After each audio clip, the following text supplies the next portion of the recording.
తిమోతికి రాసిన 2వ పత్రిక 2వ అధ్యాయం 15వ వచనం చదవండి. దేవుని ఎదుట యోగ్యునిగాను సిగ్గుపడనక్కరలేని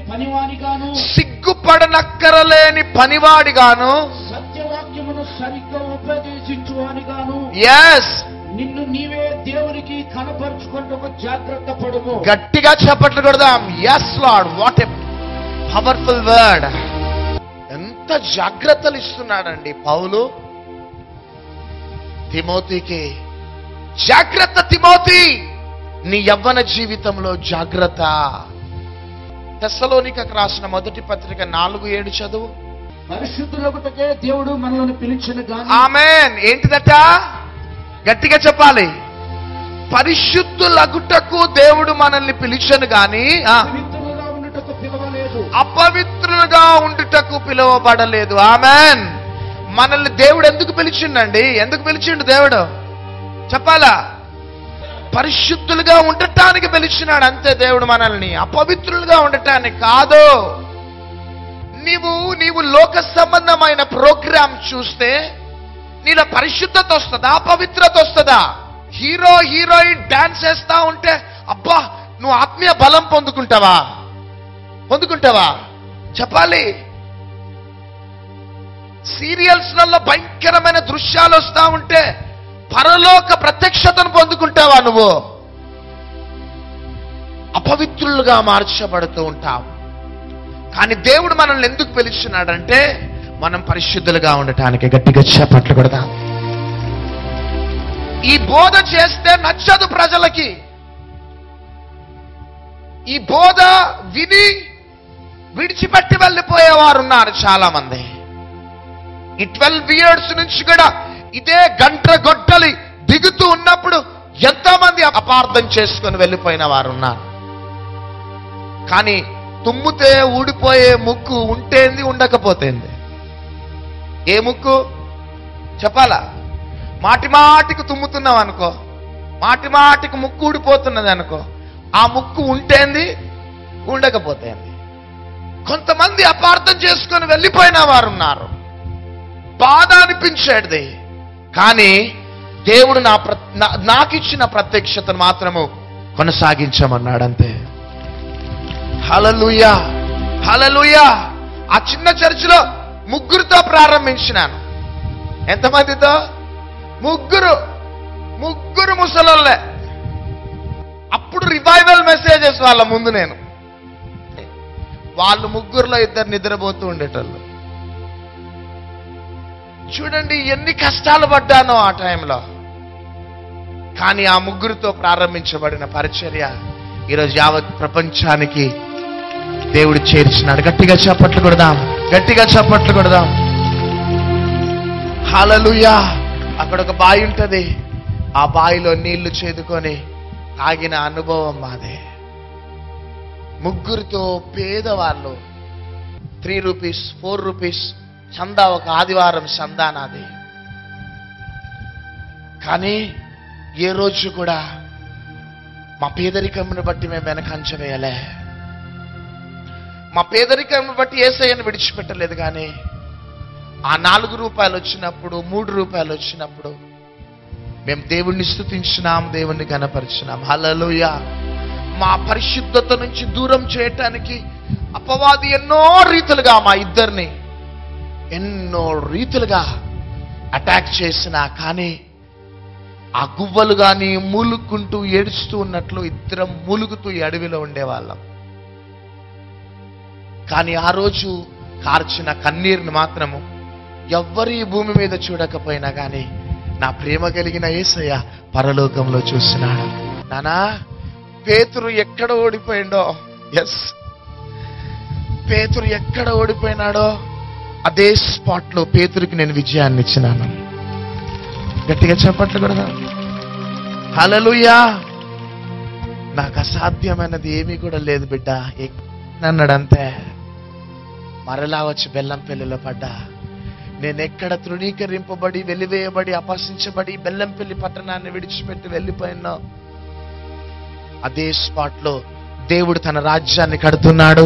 తద్వారా ఆయనకి మహిమ కలుగును గాక. గట్టిగా చప్పట్లు కొడదాం. గట్టిగా. రియల్లీ ప్రియ దేవుని బిడ్డలారా, మనుషులందరూ తృణీకరించిన మనల్ని తృణీకరించే ప్రేమ యేసయ్య ప్రేమ కాదా? హల్లెలూయా. కానీ నిన్నటి దినమున నీవు పరిశుద్ధత నుంచి దూరం కాకుండా ఉండటానికి ఒకటి మనస్సాక్షి నీలో గద్దిస్తూ ఉంటుంది.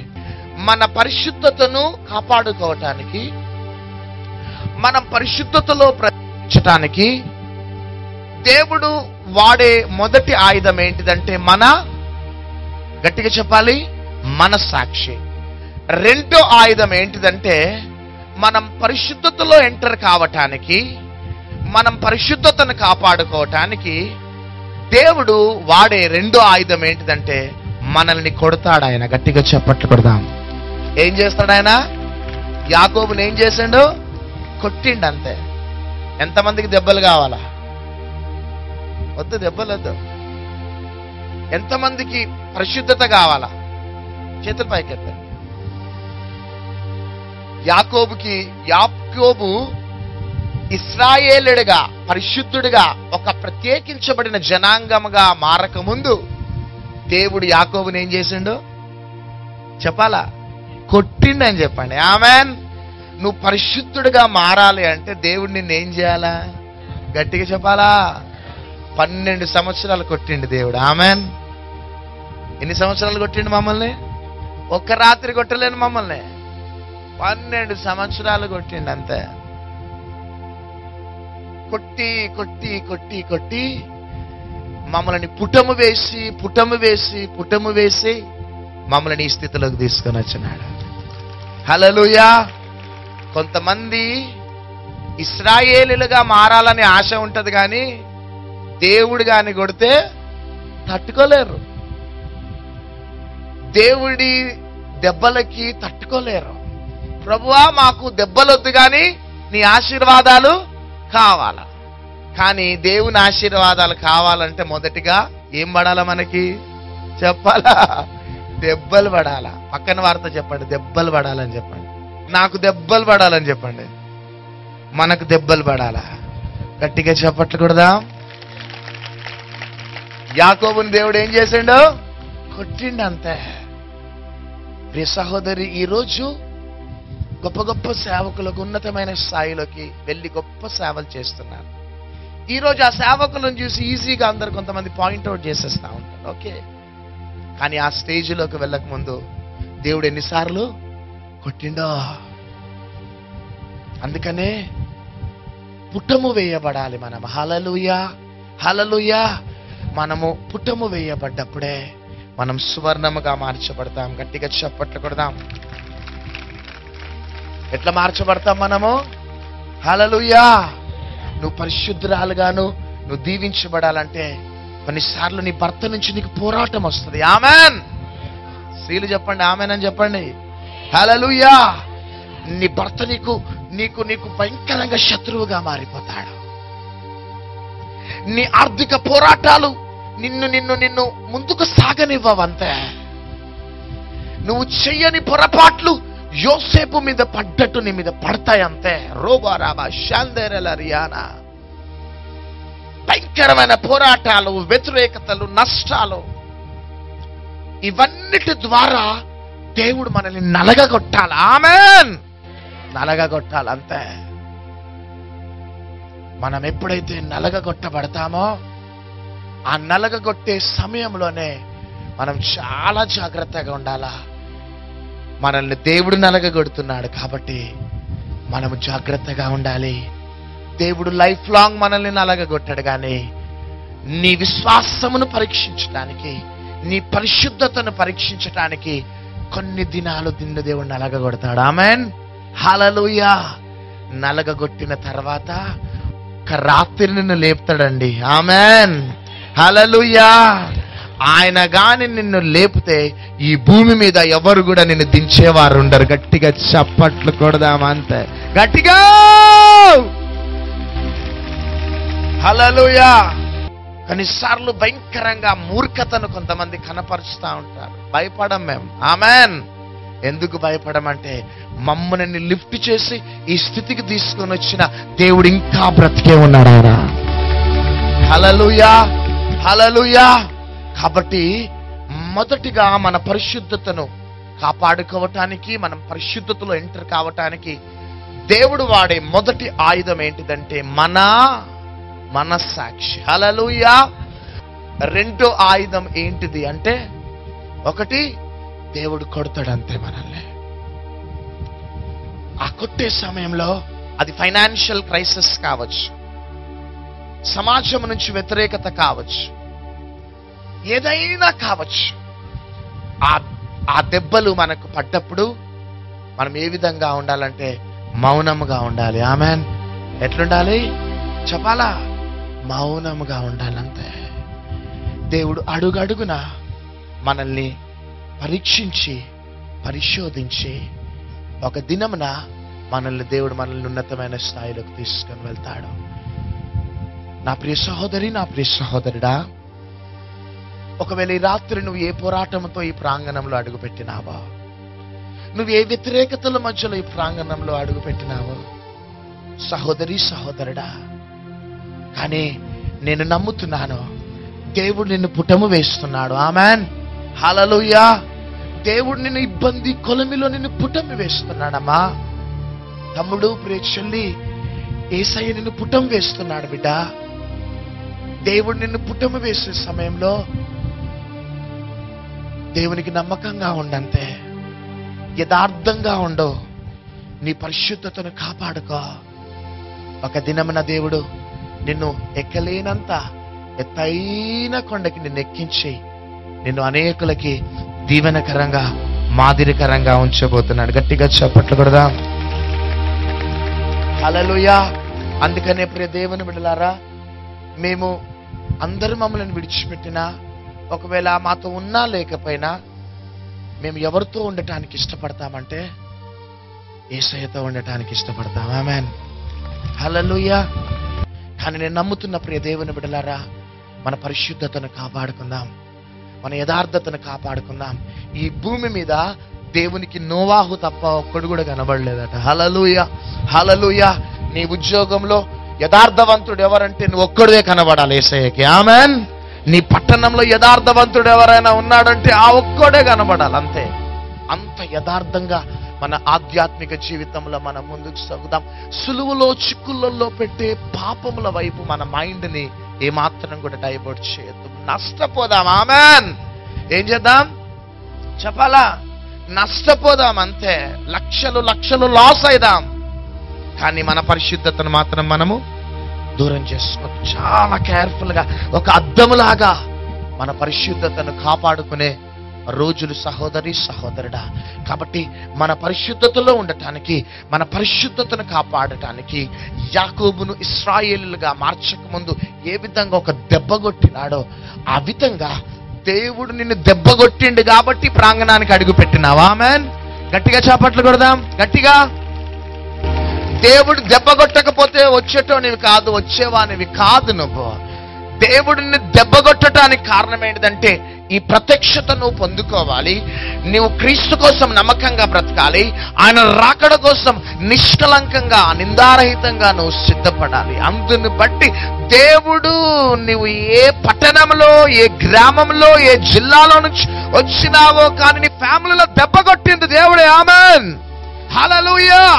నీ బిజినెస్ లో దెబ్బ కొట్టింది ఆయనే, నీ ఉద్యోగంలో దెబ్బ కొట్టింది ఆయనే, నీ ఫ్యామిలీలో దెబ్బ కొట్టింది ఆయనే. బికాస్ ఫ్యామిలీలో కంఫర్టబుల్ లైఫ్ ఉన్నా, బిజినెస్ లో మంచి లావిష్ గా డబ్బు ఖర్చు పెట్టే లైఫ్ ఉన్నా, ఒకవేళ దేవుణ్ణి మర్చిపోతావేమో, పరలోకాన్ని నువ్వు దూరం చేసుకుంటావేమో, రాకడికి సిద్ధపడే అనుభవం నీకు ఉండదని నీ కుటుంబంలో నిన్ను దెబ్బగొట్టి, నీ ఉద్యోగంలో నిన్ను దెబ్బగొట్టి, నీ వ్యాపారంలో నిన్ను దెబ్బగొట్టి, నీ భార్యను ఒక చేదుగా మార్చినాడు, నీ భర్తను ఒక చేదుగా మార్చినాడు, నీ పిల్లలు ఈ రోజు నీకు చేదుగా మార్చబడ్డారు.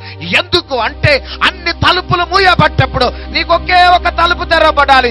అదే కల్వరి సిలువలో వేలాడుతున్న నా యేసయ్య తలుపు. గట్టిగా నువ్వు అనేకుల పాదాలు పట్టుకొని బాధలు చెప్పుకోవటం కాదు, కానీ నీవు చివరి దినాలలో ఎవరి పాదం పట్టుకోవాలంటే యేసయ్య పాదం పట్టుకోవటానికి దెబ్బగొట్టినాడు యేసయ్య. హల్లెలూయా. హల్లెలూయా. దెబ్బగొట్టినాడు నిన్న. కాబట్టి భయపడకండి. మనల్ని దేవుడు దెబ్బగొట్టడానికి అది మన మంచి కోసం. ఆమేన్.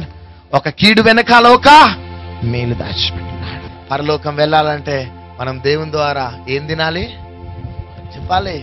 ఎంతమందికి దెబ్బలు కావాలా? అందరం లేచి నిలబడదాం. ఎవరు దేవుడు ఎవరు చెప్పు.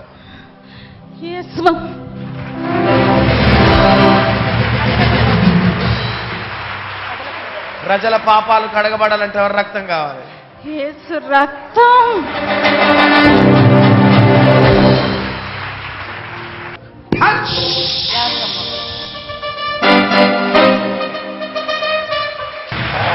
ఆ మహిమ కలిగిన రాజు ఎవరు చెప్ప?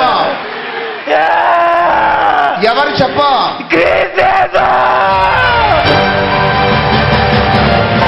గట్టిగా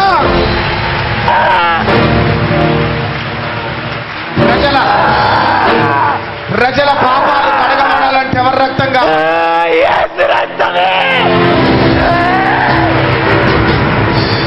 ప్రజలు మోక్షానికి పోవాలంటే ఎవరి నామంలో పోతారు?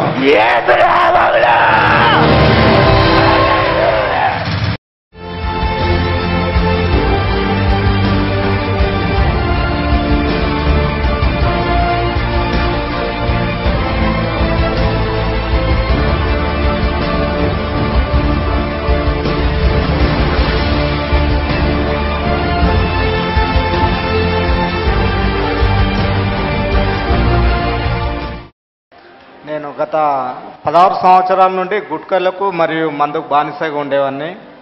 ఇప్పుడు 3rd వీక్ నుండి నేను అసలు మందు కానీ గుట్కలు కానీ అసలు ఎవరైనా తాగుతూ ఉంటే వాళ్ళు స్మెల్ వచ్చేసి పక్కకు తట్టుకోలేకపోతున్నాను. కనీసం నేను తాగడానికి మా ఇంటి వాళ్ళు, మా చెల్లె, మా మమ్మీ అందరూ కూడా నన్ను ఎంతో మోటివేట్ చేసేవారు.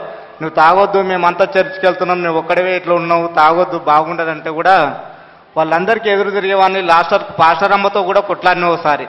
మీరు మైకులు చర్చ్ పైన ఎక్కువ పెడుతుండ్రు, వాళ్ళు అక్కడ ఇక్కడ మీరు ఇబ్బంది అవుతుందని చెప్పేసి పాస్టర్లతో కూడా గొడవలు పడ్డామని చాలా రోజులు ఉన్నాయి. కానీ ఏమంటా ఈ మహబూబ్ కాలేజీకి వచ్చానో, నేను వచ్చిన నుండి కనీసం 3 వారాల నుండి కనీసం మందు కానీ గుట్కలు కానీ ఎవరన్నా తింటుంటే ఆటోలో కానీ బస్సులో కానీ ఎక్కాలంటేనే భయం అనిపిస్తుందండి. ఈ చిన్న సాక్ష్యం దేవుడి నుంచి. చూడండి, 16 సంవత్సరాల నుండి తాగేవాడట. ఎన్ని సంవత్సరాల నుండి అండి? 16 సంవత్సరాలు. గుట్కా, త్రాగుడు, అన్ని వ్యసనాలు ఉన్నాయి. కానీ ఒక మాట అన్నాడు, ఏమంట ఈ మహబూబ్ కాలేజీలో అడుగు పెట్టానో నా జీవితం మారిపోయింది. రియల్లీ దేవుని బిడ్డలారా, ఇప్పుడు చెప్పండి, దేవుడు ఈ 3 సంవత్సరాలు మేము చేసిన పరిచర్యకి ఈ ఒక్క వ్యక్తి ఫలితం మాకు చాలు. దేవుని బిడ్డలారా, ప్రభువుకి మహిమ కలుగును గాక. ఇలా వాటి మీద అశ్రద్ధ కలిగించేది దేవుని శక్తి, వాటి మీద మనసు తీసేసేది పరిశుద్ధాత్మ దేవుడు. అదే కార్యాన్ని ఆయిల్ అనాయింటింగ్ ప్రార్థనలో ఈ కుమారుడి జీవితంలో జరిగింది. ఈరోజు గొప్ప సాక్షిగా ఉన్నాడు. దేవునికి మహిమ కలుగును గాక. Praise lord. మా భర్త, మేము సంఘం నటిస్తాం, మా భర్త బాగా తాగుతుండే. ఎప్పుడు ఫ్రెండ్స్ ఎంబడి తాగుతుండే. ఫాస్టింగ్ ఉండి ప్రార్థన చేసినా కానీ మారకపోయేది. కానీ లైవ్ ప్రోగ్రాంలో నేను ఎప్పుడు చూసి బాగా ఏడ్చుకుంటే చిట్టి రాసి పెట్టేది. మా భర్త లైవ్ ప్రోగ్రాంలో మారాలి దేవా, నువ్వు కార్యం జరిగించని ప్రార్థన చేసినప్పుడు ఆ టీవీ ద్వారా దేవుని ఒక ఆత్మ ఇట్లా దిగుతుండే మా ఇంట్లో. ఎంతో చాలా కార్యం చేసిన దేవుడు మాకున్నాడని చాలా ఈ విశ్వాసంతో ప్రార్థన చేసేది. ఇక్కడ ఆ రోజు ఇక్కడికి ప్రార్థనకు వచ్చినప్పుడు క్యాలెండర్ తీసుకెళ్ళిన. ఇక్కడ నుంచి క్యాలెండర్ తీసుకుపోయినప్పుడు ఏం 10 వారం రోజులు అయినాక మా సంఘానికి వచ్చి రక్షింపబడ్డప్పుడు వాళ్ళ క్యాలెండర్ లేదని ఇక్కడ క్యాలెండర్ తీసుకుపోయి వాళ్ళకి ఇచ్చినప్పుడు ఆ రోజు తెల్లారే ప్రవీణ్ అన్న నాకు దర్శనంలో 3 గంటల సేపు మా ఆయనతో కౌన్సిలింగ్ ఇచ్చిండు. హల్లెలూయా. కౌన్సిలింగ్ ఇచ్చి ఏమన్నాడు, ఈ రోజు నుంచి తాగుడు మానేస్తున్నావు అని చెప్పి అన్న సాక్ష్యం అంతా మా భర్తకు చెప్పిండు. అయితే నేను లేచి చూసి మళ్ళీ ప్రవీణ్ అన్నకు అనిపిస్తలేడని ఏడ్చి చాలా ప్రార్థన చేసిన. యేసయ్య, తాగుడు బంద్ చేస్తావు ఈ రోజు నుంచి, అన్న ద్వారా నువ్వు మాట్లాడినా ఇప్పుడు బంద్ చేయాలని చెప్పి అనుకున్నా. నెల 15 రోజులు అవుతుంది తాగుడు మానేసిండు. హల్లెలూయా. మళ్ళీ మా అన్నయ్య కూడా దమ్ము వస్తే లైవ్ ప్రోగ్రాంలో చిట్టి రాసి పెడితే మా అన్నయ్య తాగుడు బంద్ అయింది, లైవ్ ప్రోగ్రామ్ దమ్ము తక్కువైంది. మాకు చాలా గొప్ప అద్భుతాలు జరుగుతున్నాయి. మా సంఘానికి వచ్చిన వాళ్ళు కూడా లైవ్ ప్రోగ్రాంలో కూర్చోబెడితే వాళ్ళు కూడా మస్తు చాలా అద్భుతాలు జరుగుతున్నాయి. ఈ సాక్ష్యం దేవుడి నుంచి. లాస్ట్ వీక్ ప్రవీణ్ గారు ప్రేయర్ చేస్తున్నారు. ఇక్కడ ఎంతో మంది యూత్కి జాబ్స్ లేవు, వాళ్ళ జాబ్స్ కోసం వెతుకుతున్నారు. అందులో నేను ఒకరినే. బ్రదర్ గారు జాబ్స్ కోసం ప్రేయర్ చేస్తున్నప్పుడు నేను చాలా ప్రేయర్ చేశాను. ఏమని చేశానంటే, ప్రభా నాకు కంపల్సరీ జాబ్ కావాలి, ఎందుకంటే నేను 3 మంత్స్ నుంచి ఇంటికాడ ఖాళీగా ఉంటున్నాను, నాకు కంపల్సరీ జాబ్ కావాలని దేవుని చాలా బాగా ప్రేయర్ చేశాను. నాకు నెక్స్ట్ డే ఇంటర్వ్యూ ఉండే. ఆ ఇంటర్వ్యూలో నేను 3 రౌండ్స్ క్లియర్ చేసి నాకు జాబ్ వచ్చేసింది. ఇంతకుముందు నేను చాలా ఇంటర్వ్యూస్కి వెళ్ళాను, కానీ ఏ ఇంటర్వ్యూకి వెళ్ళినా ఫస్ట్ రౌండ్ రిజెక్ట్ అయినాను. కానీ ఆ మండే మాత్రం 3 రౌండ్స్ క్లియర్ చేసి జాబ్ తెచ్చుకున్నాను. దేవుడు ఈ చిన్న సాక్ష్యాన్ని దీవించును గాక. అయితే మా అబ్బాయికి ఒక ప్రాబ్లం వల్ల సూసైడ్ అటెంప్ట్ చేసుకున్నాడు. అయితే 1 అవర్ అయితే బాబు చనిపోతారని చెప్పారు. అప్పుడు మేము ప్రేయర్ చేసి హాస్పిటల్లో తీసుకెళ్ళాము. మా పిన్ని వాళ్ళు కూడా బెల్లంపల్లిలో అంతా ప్రార్థన చేశారు, అంతా బాగా ప్రేయర్ చేశారు. ఇప్పుడు బాగానే ఉన్నాడు. మా పిన్ని వాళ్ళు విజయవాడ తీసుకెళ్లారు. అందరూ మా పిన్ని మా అత్త వాళ్ళందరూ అక్కడ బెల్లంపల్లిలో బాగా మా అబ్బాయి గురించి ప్రేయర్ చేశారు. ఈ చిన్న సాక్ష్యం దేవుడు దీవించింది కాదు. మా బాబుకు యూరిన్ పోసే చోట లావుగా ఉబ్బేది అనమాట. అంటే మా వదిన వాళ్ళ కొడుకు కూడా సేమ్ అలాగే ఉండేది. ఆ అబ్బాయికి ఆపరేషన్ చేసినారు. మేము కూడా ఖచ్చితంగా ఆపరేషన్ చేయలేమో అని మేము కూడా అనుకున్నాం. కానీ ఒకసారి మేము లైవ్ కార్యక్రమం ఇంట్లో టీవీ చూస్తున్నప్పుడు ఒక ఆమె ఫోన్ చేసింది, ఇట్లా మా బాబుకు యూరిన్ పోసే చోట లావుగా ఉబ్బేది, యేసు రక్తం అప్లై చేస్తేనే ఇప్పుడు బాగుంది, స్వస్థత జరిగింది అని. మేము ఆ సాక్ష్యం విన్న తర్వాత అమ్మగారు ఏమన్నారంటే, అలాంటి ప్రాబ్లం ఎవరున్నా కూడా ఇప్పుడు వెంటనే మోకరించండి, తర్వాత యేసు రక్తం అప్లై చేయండి అంటే మేము అదే విధంగా మోకరించి అప్లై చేసినాం. అప్లై చేసిన మరుసటి రోజు నుంచి ఆ ముందర ఉబ్బడం అనేది తగ్గిపోయింది. యూరిన్ అనేది ఇప్పుడు బాగా నీట్గా పోస్తున్నాడు. తర్వాత వచ్చేసి ఇంకో సాక్ష్యం ఏమంటే, ఇక్కడ మోకరించినప్పుడు నా మనసు చెప్తుంది, నీలో ఉన్న ఒక జబ్బు వెళ్ళిపోయింది చూడని. అప్పుడు నాకు మతికే లేదు. నాకు 20 సంవత్సరాల నుంచి ఒక అలర్జీ ఉన్నది. అంటే ఒళ్ళంతా గీకుంటే కనుక మొత్తం నవ్వాలన్నమాట.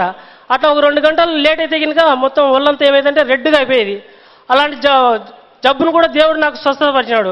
అలాగే గుంటకల్ మీటింగ్స్కి మేము వెళ్ళిన తర్వాత అప్పుడు అక్కడ నేను మోకరించి ప్రేయర్ చేశాను, ఒక మంచి జాబ్ చూపించు తండ్రి. ఇప్పుడైతే జాబ్ లేదు నాకు, ఎందుకంటే నేను వారం మహబూబ్ కాలేజీలో ఖచ్చితంగా పోవాలి తండ్రి అని నేను ప్రేయర్ చేసుకున్నాను. వచ్చిన తర్వాత నాకు ఇక్కడ జూన్ 6వ తారీఖున ఒక మంచి కంపెనీలో దేవుడు మంచి జాబ్ను అనుగ్రహించాడు. అందును బట్టి దేవునికి స్తుతులు స్తోత్రములు. 3 సంవత్సరాల నుంచి మాకు పిల్లలు లేరు. టెస్ట్లన్నీ చేయించుకున్నాక నాకే ప్రాబ్లం ఉంది, మా వారిది బాధే ఉందన్నారు. తర్వాత ఇక్కడికి వచ్చి ప్రేయర్ చేసుకున్న తర్వాత 1 మంత్లో ప్రెగ్నెన్సీ కన్ఫర్మ్ అయిందండి నాకు.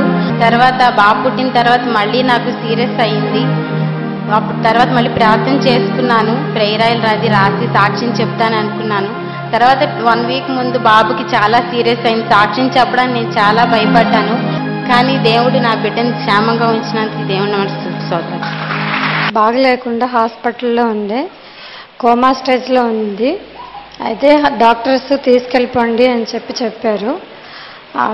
ప్రేయర్ ఆయిల్ అనాయింటింగ్ కట్ తీసుకొని వెళ్ళి ప్రేయర్ చేశాను, తగ్గిపోయింది. మళ్ళీ కోమా స్టేజ్ నుంచి రిలీఫ్ అయిపోయి మామూలుగా వచ్చేసింది అనమాట. అలాగే మా అమ్మ నా కోసం చాలా ప్రేయర్ చేసేది, జాబ్ కావాలి అనేసి. ఈ మధ్యనే నాకు దేవుడు గవర్నమెంట్ జాబ్ కూడా ఇచ్చారండి.